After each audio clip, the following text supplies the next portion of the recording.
Train तेजी से बनारस की ओर जा रही थी और उसी ट्रेन में वेदा और आर्यन बैठे हुए थे जो बस चुप थे। जो कुछ इन पिछले 3 दिनों में हुआ था उनके साथ वो काफ़ी अलग था। ये एक ऐसा चैप्टर था जिसके बारे में उन्होंने सोचा तक नहीं था। मतलब जो सोचा था वो हुआ नहीं और जो हुआ उन्होंने सोचा नहीं। हेमंत का मरना, चुड़ैल की रानी का आना और वो ह्यूमन शख्स। वेदा के दिमाग में सब घूम रहा था और वो चुपचाप बैठे बस बाहर की ओर देख रहे थे। इस चुप्पी को आर्यन सह नहीं पा रहा था तो वो इस चुप्पी को तोड़ता है और पूछता है, सर क्या आपके दिमाग से वो सब अभी तक नहीं निकला? जिस पर वेदा नाम में सिर हिलाते, सर क्या हुआ आपको? ऐसे चुपचाप आपको पहली बार देख रहा हूं। क्या आपको बुरा लग रहा है कि आपने पहली बार एक बुरी आत्मा का साथ दिया? यह सुनकर वेदा आर्यन की ओर देखते हैं और कहते हैं, पता नहीं, मैं मेरे मन से एक सवाल कर रहा हूं कि क्या जो हुआ वो सही था? क्या मैंने आवेश में जो फैसला लिया क्या वो सही था? मेरे दिमाग में वो सब बार बार घूम रहा कि मैं सोफे पर बैठा एक बुरी आत्मा को, इंसान को मारते हुए देख रहा था। मेरे सामने हेमंत मर गया, वो भी इतनी बुरी तरीके से, और मेरे अंदर इंसानियत नहीं जागी। जिस पर आर्यन बोला, सर हेमंत के लिए तो आपके अंदर इंसानियत आनी भी नहीं चाहिए। उसकी इंसानियत देखिए, लड़कियों के साथ बुरा करता था, लोगों को मारता था। ऐसे इंसानों को तो कानून तो कुछ कर नहीं पाएगी। अच्छा हुआ उसके साथ, ज्यादा मत सोचिए आप। वेदा की सोच कुछ अलग थी। वो आर्यन को समझाते हुए कहते, आर्यन मैं तुम्हारी बात को समझता हूं और मेरा मन भी कह रहा है कि जो हुआ अच्छा हुआ, हेमंत को सजा मिली, पर कानून उसे सजा नहीं दे पाती। ये मैं भी जानता हूं, क्योंकि अगर उसके खिलाफ कंप्लेंट की जाती तो सबूत ना होते, और सबूत पहुंच जाते तो पॉलिटिक्स और पैसों की ताकत से वो बाहर आ जाते। और वो जो सवाल है जो मेरे मन के अंदर है, उसे मारने वाली कोई आत्मा नहीं थी। वो एक इंसान था जिसके अंदर शायद एक आत्मा है, एक बुरी आत्मा। उस लड़की के अंदर दुख है और वो जो आत्मा है उसी दुख के ऊपर फीड कर रहा है और अपनी ताकतों को बढ़ाता जा रहा है। ये दुख उस आत्मा को और भी ज़्यादा ताकतवर बना रहा है और वो आत्मा उस लड़की के शरीर पर हावी हो रही। अगर तुमने गौर से देखा हो तो जब उसने हेमंत को मारा तो उस लड़की को दर्द हुआ और उसके शरीर पर एक निशान आ गया, और ये निशान और भी थे उसके शरीर पर। मतलब जब भी वो किसी इंसान को मारती है तो उसके शरीर पर ये निशान आ जाता है, और जब जब वो किसी को मारती रहेगी तो काली शक्ति उस पर हावी होती रहेगी। और मैं बस ये सोच रहा हूँ कि अगर उसने और लोगों को मारा तो उसके साथ क्या होगा? अभी तो वो इंसान है, पर शायद आगे जाकर वो इंसान ना रहे बल्कि कुछ और बन जाए। देखो वो जो कर रही है वो सही है, पर एक नियम है कुदरत का। ये नियम इंसानों के लिए अलग है और इन ताकतों के लिए अलग है। इन ताकतों को हक नहीं है कि इंसानों को सजा दे दे, पर अगर ये देती रहेंगी तो नियम टूटेंगे, और नियम टूटने में मेरा हाथ भी रहेगा। मुझे उस लड़की को बचाना होगा। ना जाने मुझे ऐसा क्यों लग रहा है कि जो उसके अंदर बुरी शक्ति है वो उस पर हावी हो रही है, और उस बुरी शक्ति को मुझे निकालना पड़ेगा।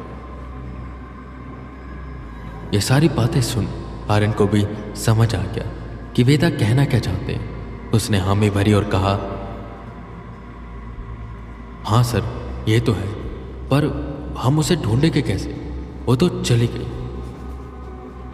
जिस पर वेदा मुस्कुराए और बोले, वो उनके पास जाएगी जो लड़कियों के साथ बुरा करते और उन्हें मारेगी तो न्यूज़ आएगी, और वो इंसान है।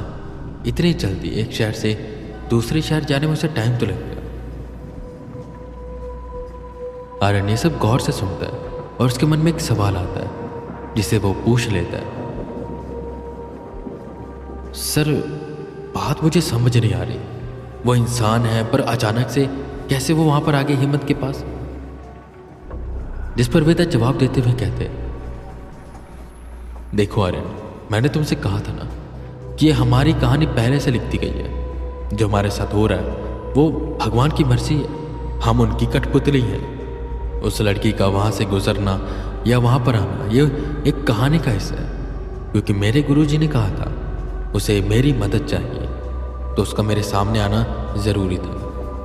आर्यन, तुम इतना मत सोचो, बस ध्यान रखो न्यूज़ पर, जहाँ पर बहुत से लोग ऐसे मारे जाएं जो लड़कियों के साथ छेड़छाड़ या उनका रेप करते थे या उन पर रेप का इल्ज़ाम हो। तो बस हमें वहीं पर जाना है, वो हमें वहीं पर मिलेगी और उस लड़की को बचाना है। आर्यन को आधी बातें तो समझ आ जाती, पर आधी बातें सर के ऊपर से चली जाती। और वैसे भी वेदा की बातों को समझ पाना टेढ़ी खीर है।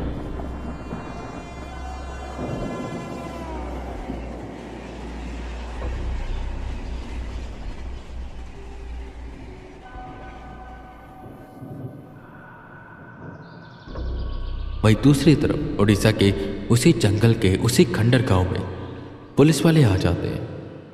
प्रिया के घर वालों ने मिसिंग कंप्लेंट की थी, जिसे पुलिस वाले उस लोकेशन पर पहुंचे।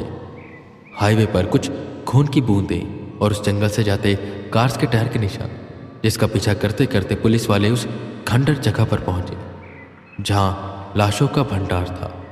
सरदार और उसके पलटन की लाश, प्रिया के हस्बैंड और उसके बेटे की लाश। पर वहीं दूसरी तरफ प्रिया भी मिसिंग थी। क्राइम सीन पर आए इंस्पेक्टर अभी बहुत परेशान थे और बस आसपास का मंजर देख रहे थे। खून ही खून था चारों तरफ। किसी का आधा कटा धड़ पड़ा था तो किसी को जिंदा जलाया गया था। और वही सरदार, जिनके साथ क्या हुआ था कुछ समझ नहीं आ रहा था। वो नग्न अवस्था में जमीन पर उल्टे पड़े थे और उसके पीठ के नीचे से खून रिस रहा था। सर, कुछ समझ नहीं आ रहा।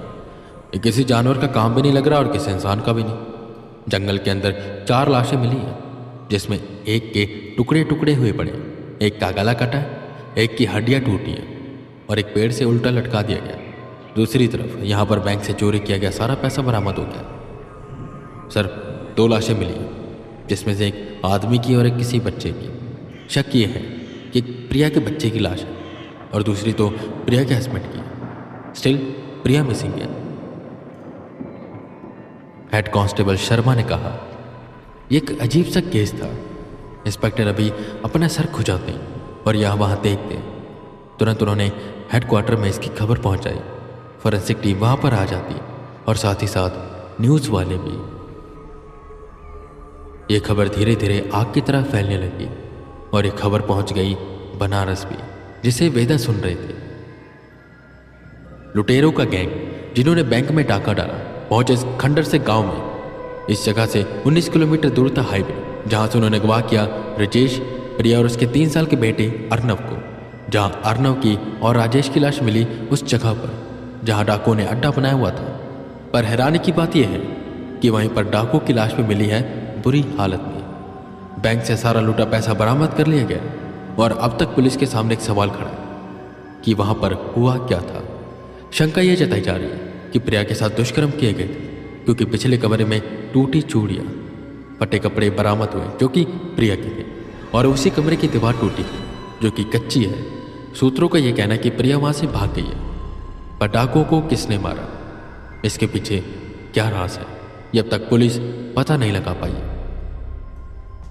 वेदा समझ गए कि वो लड़की प्रिया है जिसने हेमंत को मारा था और उसके साथ ये सब हुआ था। धीरे धीरे गुत्थी सुलझना शुरू हो गई थी। पर वही दूसरी तरफ इंस्पेक्टर अभी के लिए ये गुत्थी और भी ज़्यादा उलझ रही थी।